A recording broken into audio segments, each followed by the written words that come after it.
فرحت ہاشمی۔ نحمدہ ونصلی علی رسولہ الکریم، اما بعد فاعوذ باللہ من الشیطان الرجیم، بسم اللہ الرحمن الرحیم، رب اشرح لی صدری ویسر لی امری واحلل عقدۃ من لسانی یفقہوا قولی۔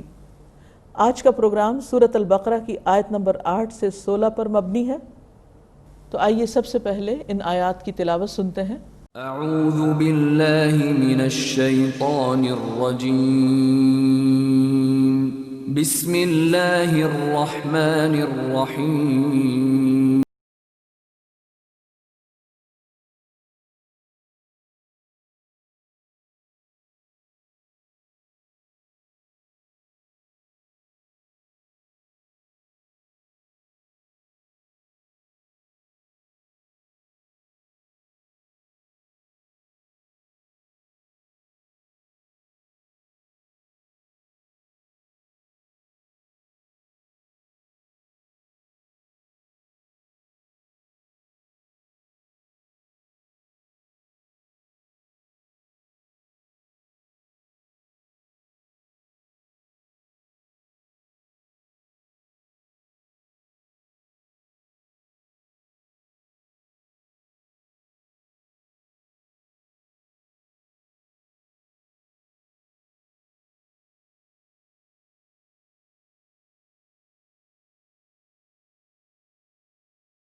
آئیے ان آیات کا ترجمہ سنتے ہیں۔ اور لوگوں میں سے کچھ ایسے بھی ہیں جو کہتے ہیں کہ ہم اللہ اور آخرت کے دن پر ایمان لائے، حالانکہ وہ مومن نہیں ہیں۔ وہ اللہ کو اور ان لوگوں کو دھوکہ دیتے ہیں جو ایمان لائے، مگر وہ صرف اپنے آپ کو دھوکہ دے رہے ہیں اور وہ اس کا شعور بھی نہیں رکھتے۔ ان کے دلوں میں ایک مرض ہے، تو اللہ نے ان کے مرض کو اور زیادہ کر دیا، اور ان کے لیے المناک عذاب ہے، اس لیے کہ وہ جھوٹ بولتے ہیں۔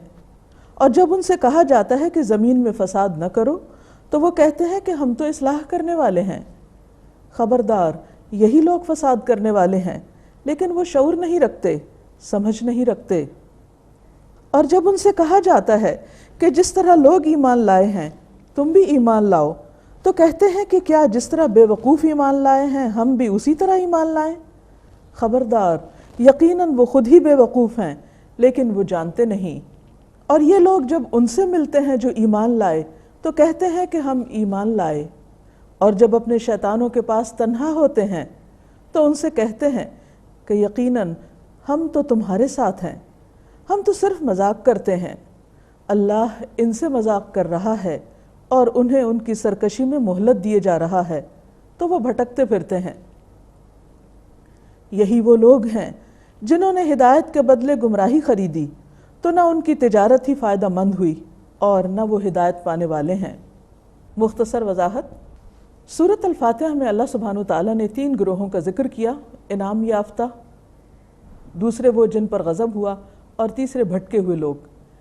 اسی طرح سورۃ البقرہ میں بھی 3 گروہوں کا ذکر ہے۔ سب سے پہلے متقین کا ذکر ہے، اس کے بعد ان لوگوں کا جو انکار کرتے ہیں حق کا، اور تیسرے درجے پر وہ جو ایمان اور کفر کے بیچ میں ہیں، یعنی منافقین۔ منافقت دل کی بیماری ہے جس میں انسان ظاہر میں کچھ ہوتا ہے اور باطن میں کچھ اور۔ نفاق کا لفظ نفق سے ہے۔ نفق کہتے ہیں سرنگ کو، ٹنل جس کے دو سوراخ ہوتے ہیں، جس میں ایک طرف سے چیز جاتی ہے اور دوسری طرف سے نکل جاتی ہے۔ یہی حال ان لوگوں کا تھا جنہوں نے ابتداء میں نبی صلی اللہ علیہ وسلم کی مدینہ میں آمد پر ایمان کا دعویٰ کیا، لیکن کچھ ہی عرصے کے بعد اسلام سے دوسری طرف سے نکل گئے، یعنی اسلام سے باہر آ گئے۔ یہاں پر تیسرے گروہ کی بات کی جا رہی ہے، وہ لوگ جو بظاہر اپنے آپ کو مومن ظاہر کرتے ہیں لیکن حقیقت میں مومن نہیں۔ اللہ سبحانہ وتعالیٰ فرماتے ہیں وَمِنَ النَّاسِ مَن يَقُولُ آمَنَّا بِاللَّهِ وَبِالْيَوْمِ الْآخِرِ وَمَا هُمْ بِمُؤْمِنِينَ، لوگوں میں سے بعض ایسے ہیں جو زبان سے تو یہ کہتے ہیں کہ ہم اللہ کو مانتے ہیں، ہم آخرت کے دن کو مانتے ہیں، لیکن حقیقت میں وہ مومن نہیں ہوتے۔ کیوں؟ اس لیے کہ اللہ ان کے دلوں کے حال کو جانتا ہے۔ اللہ سبحانہ وتعالی عالم الغیب والشہادہ ہے، جو غیب اور حاضر سب کا علم رکھتا ہے۔ ہمارے دلوں میں کیا ہے، ہماری زبان پر کیا ہے، ہم لوگوں کے سامنے کیا کرتے ہیں، ہم چھپ کر کیا کرتے ہیں، اس کے لیے سب برابر ہے۔ کوئی اندھیرے میں چل رہا ہو یا روشنی میں، اس کے لیے کچھ بھی مشکل نہیں کہ وہ یہ جان سکے کہ کون کس حال میں ہے۔ زمین و آسمان کی کوئی چیز ذرے برابر بھی ایسی نہیں اور ذرے سے بھی کم کہ جو اس سے چھپی ہوئی ہو۔ اس لیے اللہ سبحانہ وتعالیٰ ان کے دلوں کا حال جانتے ہوئے فرماتے ہیں کہ ان کے اندر ایمان نہیں، ان کے ایمان کے زبانی دعوے کو قبول نہیں کیا گیا۔ پھر فرماتے ہیں کہ یخادعون اللہ والذین آمنوا، وہ اللہ کو بھی دھوکہ دیتے ہیں اور ایمان والوں کو۔ اس سے پتہ چلتا ہے کہ نفاق دو طرح کا ہے، ایک منافقت اللہ کے ساتھ برتی جاتی ہے اور دوسری لوگوں کے ساتھ۔ لیکن ایسا کرنے والے بظاہر اگر اپنے آپ کو بہت سمجھدار، سمارٹ بھی سمجھیں، لیکن حقیقت میں اللہ کی نگاہ میں وہ صرف خود کو دھوکہ دے رہے ہیں۔ فرمایا وَمَا يَخْدَعُونَ إِلَّا أَنفُسَهُمْ، وہ صرف اپنے آپ ہی کو دھوکہ دے رہے ہیں۔ وَمَا يَشْعُرُونَ، اور وہ شعور بھی نہیں رکھتے، انہیں اس بات کی سمجھ بھی نہیں کہ وہ کر کیا رہے ہیں۔ اب دیکھیے کہ یہ انسان کے لیے کتنی خطرناک بات ہے کہ وہ خود سے بھی بے خبر ہو، اسے اپنا بھی نہ پتہ ہو کہ جو کچھ وہ کر رہا ہے وہ صحیح بھی ہے یا غلط، اور یہیں سے انسان کا خسارہ اور نقصان شروع ہوتا ہے۔ مزید ان کی علامات کا ذکر کرتے ہوئے فرمایا فی قلوبہم مرض، ان کے دلوں میں بیماری ہے، اور دل کی بیماری جس کو لگ جائے پھر وہ بچتا کہاں ہے۔ یہ کون سی بیماری ہے؟ یہ کوئی فزیکل النس نہیں، بلکہ یہاں بیماری سے مراد منافقت کی بیماری ہے۔ گویا جیسے ایمان دل میں ہوتا ہے، کفر دل کے اندر ہوتا ہے، اسی طرح منافقت بھی دل کے اندر ہے۔ یہ منافقت کس وجہ سے ہے؟ اس کے بارے میں متعدد مفسرین یہ کہتے ہیں کہ اس سے مراد ان کا شک ہے کہ وہ اللہ اور اس کے رسول اور ان کے احکامات کے بارے میں دلوں میں شک رکھتے ہیں، پورا یقین نہیں، یقین کی کمی ہے، سمجھ کی کمی ہے۔ فزادہم اللہ مرضا، تو اللہ نے ان کی بیماری کو اور بڑھا دیا۔ حقیقت یہ ہے کہ کسی بھی بیماری کا اگر علاج نہ کیا جائے تو وہ بیماری اور بڑھ جاتی، خصوصاً دل کی بیماری۔ اب دیکھیے کہ اگر کسی کو بھی یہ پتہ چلے کہ اس کا دل کمزور ہے یا دل بیمار ہے یا دل کی جتنی بھی امراض ہیں ان میں سے کسی بھی قسم کا کوئی مرض اس کو لگ گیا ہے تو وہ شخص چین سے نہیں بیٹھ سکتا، کیونکہ اس کو معلوم ہے کہ دل کی بیماری مہلک ہے، قاتل ہے، زندگی کی دشمن ہے۔ اسی طرح منافقت بھی انسان کے ایمان کی دشمن ہے، انسان کی آخرت کے لیے نقصان دہ ہے۔ تو جب کوئی انسان اس کا علاج نہیں کرتا تو مرض بڑھتا چلا جاتا ہے، اور اگر علاج نہ کیا اور اسی حال میں انسان مر گیا تو انجام کیا ہے؟ فرمایا وَلَهُمْ عَذَابٌ أَلِيمٌ، ان کے لیے دردناک عذاب ہے، سخت عذاب ہے۔ کیوں؟ بما كانوا يكذبون، کیونکہ وہ جھوٹ بولتے ہیں۔ جھوٹ کیا ہے؟ خلاف حقیقت بات کرنا، اصل کو چھپا دینا۔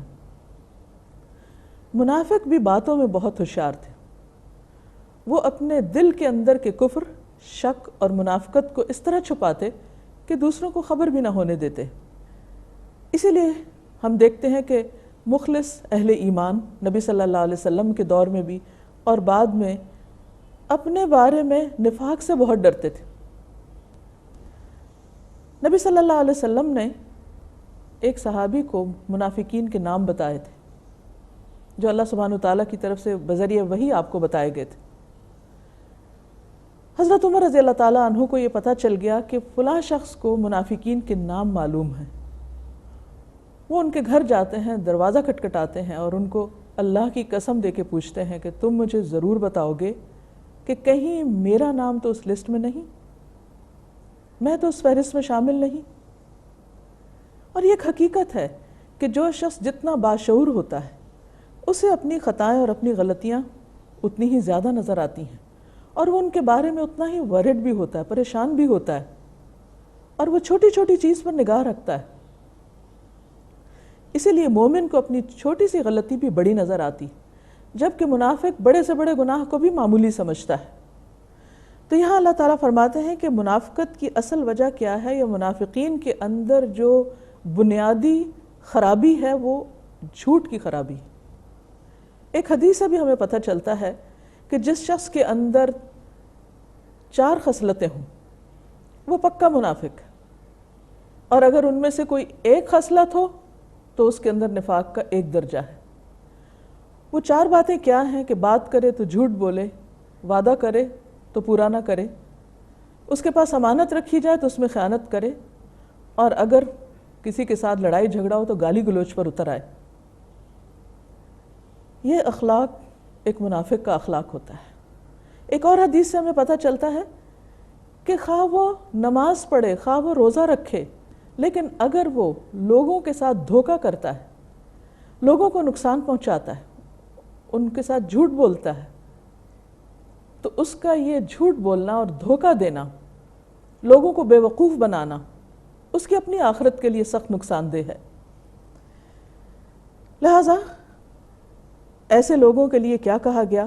وَإِذَا قِيلَ لَهُمْ لَا تُفْسِدُوا فِي الْأَرْضِ، جب ان سے کہا گیا کہ زمین میں فساد نہ کرو، زمین میں بگاڑ پیدا نہ کرو۔ اور بگاڑ کب پیدا ہوتا ہے؟ جب اللہ کی نافرمانی ہوتی ہے، انسان کے اندر ایمان نہیں ہوتا، اس کے قول و فعل میں تضاد ہوتا ہے، وہ دھوکے باز ہوتا ہے، تو ظاہر ہے کہ لوگوں کے حقوق مجروح ہوتے ہیں، ان کو نقصان پہنچتا ہے۔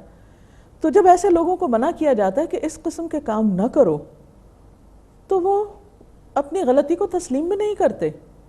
قالوا انما نحن مصلحون، وہ کہتے ہیں ہم تو اصلاح کر رہے ہیں، گویا وہ فساد کو اصلاح کا نام دیتے ہیں۔ لیکن حقیقت یہ ہے کہ اللہ کی نافرمانی کے کاموں سے کبھی اصلاح نہیں ہوتی، بگاڑ ہی بگاڑ ہوتا ہے، انسان کے اپنے دل کے اندر، انسان کے گھر کے اندر، معاشرے کے اندر، پوری دنیا کے اندر۔ اس لیے بے حد ضروری ہے کہ انسان اللہ کی نافرمانی کے تمام کاموں سے بچے، خواہ وہ چھوٹے ہوں یا بڑے ہوں۔ اسی لیے اللہ تعالیٰ فرماتے ہیں الا انہم ہم المفسدون، خبردار بے شک وہ وہی فساد کرنے والے ہیں، ولکن لا یشعرون، لیکن وہ شعور نہیں رکھتے۔ پھر دوبارہ یہی بات کی گئی کہ انہیں اپنی غلطیوں کا احساس بھی نہیں، انہیں اپنے نقصان کا خیال بھی نہیں، وہ کس دلدل میں پھنستے چلے جا رہے ہیں، انہیں اس کا کچھ شعور نہیں، سمجھ ہی نہیں۔ تو اس سے یہ پتہ چلتا ہے کہ اپنے گناہوں کا احساس نہ ہونا نفاق کی علامت ہے۔ وَإِذَا قِيلَ لَهُمْ آمِنُوا كَمَا آمَنَ النَّاسِ، جب ان سے کہا جاتا ہے کہ تم اس طرح ایمان لاؤ جس طرح باقی لوگ ایمان لائے ہیں، یعنی نبی صلی اللہ علیہ وسلم کے ساتھی، آپ کے صحابہ جس قسم کے ایمان کا مظاہرہ کر رہے ہیں، یعنی عملی ایمان، اور ایمان لا کر ہر قربانی کے لیے تیار ہونا، ہر طرح کی بات تسلیم کرنا، تو تم بھی ایسا ہی ایمان لاؤ۔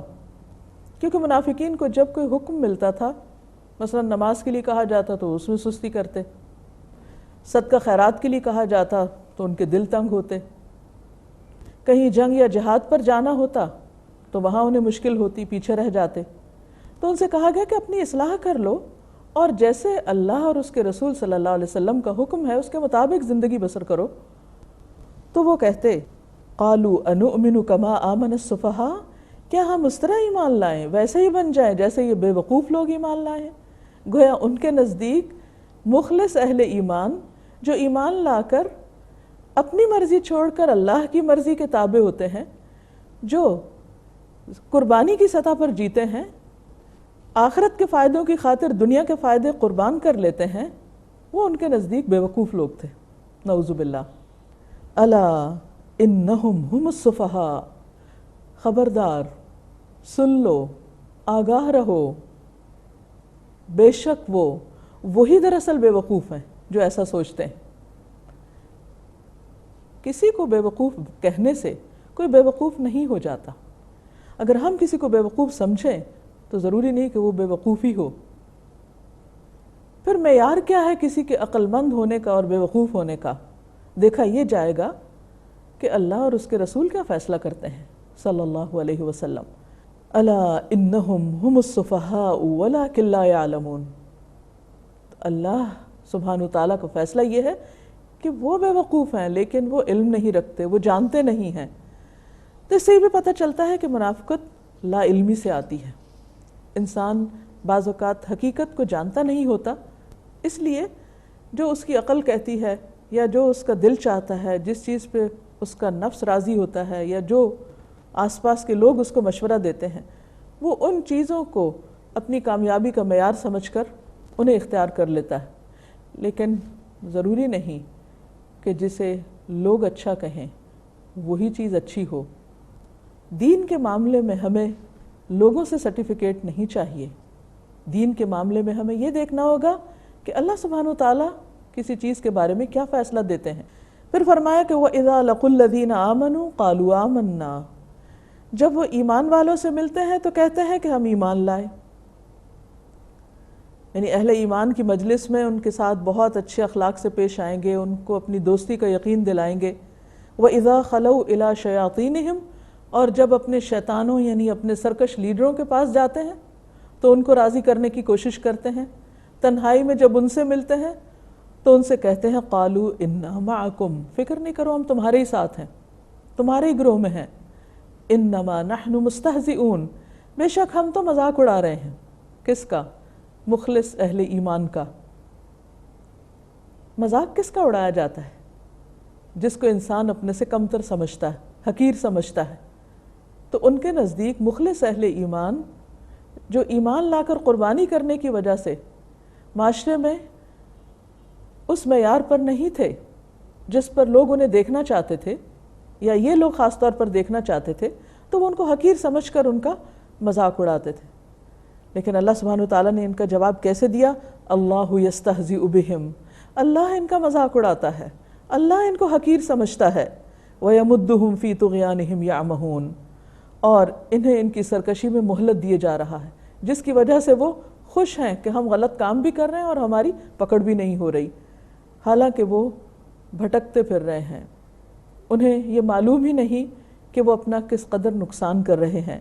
اولئک الذین اشتروا الضلالۃ بالہدی، یہ وہ لوگ ہیں جنہوں نے ہدایت دے کر گمراہی لے لی، ہدایت چھوڑ کر بھٹکنا پسند کیا۔ جیسے سورۃ الفاتحہ میں تیسرا گروہ ضالین کا ہے، تو انہوں نے ضالین یعنی گمراہ بننا پسند کیا اور ہدایت کو ایک طرف پھینک دیا۔